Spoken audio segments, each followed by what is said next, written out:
là-dessus. Alors c'est un mouvement international. Il y a une branche à Paris, une branche à Rennes, il y en a à La Rochelle, il y en a à Lille, il y en a un peu partout, dans tous les pays du monde. Voilà. Et pour faire quoi? Il faut juste venir.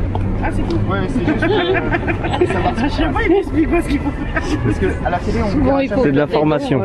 Voilà, là on paye pas. Tout est gratuit? C'est gratuit, c'est de la formation. Vous n'aurez jamais la vérité. Non, c'est des menteurs.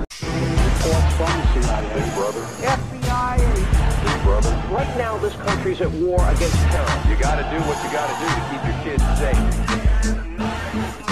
Leur hashtag une imposture, Pearl Harbor une imposture, Ground Zero une imposture, leur histoire une imposture, démocratie fasciste. Encore une fois on assiste au show des scénaristes et la terreur persiste. Ça vote pour les fascistes, le jeu des extrémistes. Très peu de gens vérifient, pas le temps dans cette vie triste. Pourtant faut prendre le temps, comprendre qui est Rothschild, le groupe de Bilderberg, pour comprendre la machine.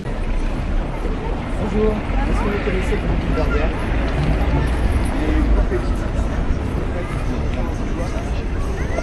D'accord, je regarde. Ouais, ça marche. Parce qu'en fait, donc, on vient dans ces types. Donc, du coup, tu vois, des t-shirts, tout ça. Donc, voilà, pour essayer de faire un peu de pub. Et il y a aussi surtout ceux-là, le groupe de Bilderberg. Et ça vous quoi, c'est vous? Et le groupe de Bilderberg, en fait, c'est Rothschild, Rockefeller, tu vois, les grands banquiers américains qui sont à la tête de ce groupe-là et qui ont mis en place ensuite des politiques, la politique américaine. Notamment, ils ont financé le nazisme, ils ont financé le communisme, là, ils ont mis en place le capitalisme. Enfin bon, donc ce sont des sujets, si tu veux, qui sont traités sur notre site. Et eux, le groupe de Bilderberg, se regroupe aussi chaque année. Et pareil, là, tu n'as aucune caméra, aucune vidéo, aucun rien. Et là, tu as un livre qui est sorti, écrit par Daniel Estulin, sur le club de Bilderberg, justement. Et là, lui, il explique tout en détail. Il a enquêté pendant des années et des années, au péril de sa vie, il a survécu 3 attentats. Donc, il s'en est sorti avec son livre. Et donc là, il raconte un peu les coulisses de ce qui se dit, de ce qui s'y passe.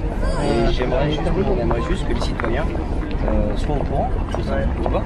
L'occulte secret de l'oligarchie qui contrôle le monde est invisible à la masse, caché sous les décombres de l'histoire écrite pour le contrôle. La démocratie fasciste a souvent le premier rôle. Et voilà, tu vois, là il y a une antenne à Rennes et il y a des vidéos que les gars de Paris ont réalisées. Ils ont interviewé, comment il s'appelle, il y a, comment il s'appelle déjà, Attali. Attali, Montebourg. Copé, donc bon, des grands des hommes politiques français reconnus, et ils les ont confrontés un peu à ces sujets-là. Et donc c'est intéressant de voir quelle est leur réaction. Voilà. Donc je te dis pas plus, tu feras ton avis par toi-même. Okay. Il y a des silences des fois qui en disent long.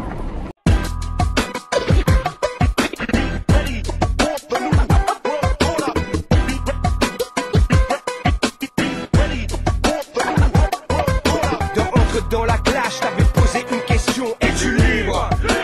Es-tu vraiment libre? Libre de penser, mais quand tu penses, ne penses-tu pas que tu penses par la pensée façonnée par ton état? Vu l'état des ébats, du schéma que je viens poser, on peut vraiment se poser des questions sur nos libertés. Se libérer, c'est faire tomber l'entrave économique et financière des hautes sphères qui gèrent les guerres et qui les créent quand elles n'existent pas. Pas à pas, je comprends pourquoi on nous cache tout.